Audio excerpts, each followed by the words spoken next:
আর ভবিষ্যৎ প্রজন্ম এখান থেকেই হয়তোবা শিক্ষা নেবে কিভাবে স্বাধীনতা অর্জন করতে হয়। সেদিন যদি আমরা বাসায় না ফিরতে পারতাম তাহলে আমাদের নাম ওই জায়গাতে থাকতো।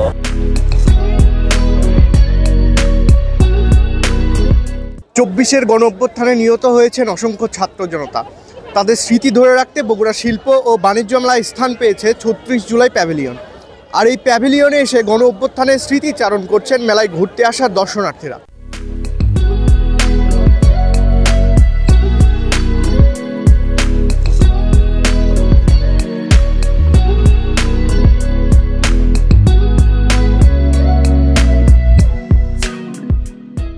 যে দুর্ঘটনাগুলো হয়েছে সেগুলো যে এগুলো একটা স্মৃতিস্মরণ করে রাখছে, যে তারা যে আত্মত্যাগ করছে, এরকম ভাবে ভালো লাগতেছে।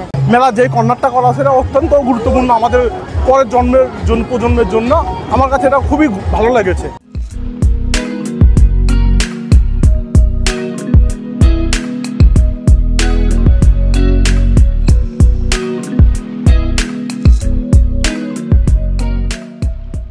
ওটাই আর কি দেখতেছিলাম যে সেদিন যদি আমরা বাসায় না ফিরতে পারতাম তাহলে আমাদের নাম ওই জায়গাতে থাকতো।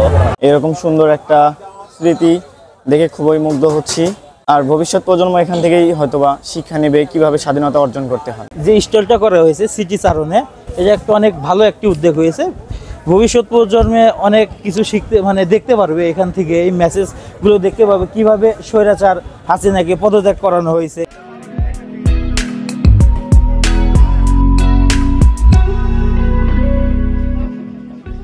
ছত্রিশ জুলাই স্টল দিতে অবশ্যই ভালো লাগবে, কারণ আমাদের ছোট ভাইরা, আমার বগুড়ার যারা শহীদ হয়েছে, যারা আহত হয়েছে, নিহত হয়েছে, তাদেরকে এখানে দিছে।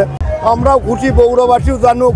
অনেকেই গ্রামগঞ্জ থেকে এখানে আসতেছে, তারা তো জানে না 36 জুলাইয়ের, অনেকেই হয়তো বুঝতে পারেনি। সেই জিনিসটা এখানে উঠছে, যারা আসবে তারা দেখবে।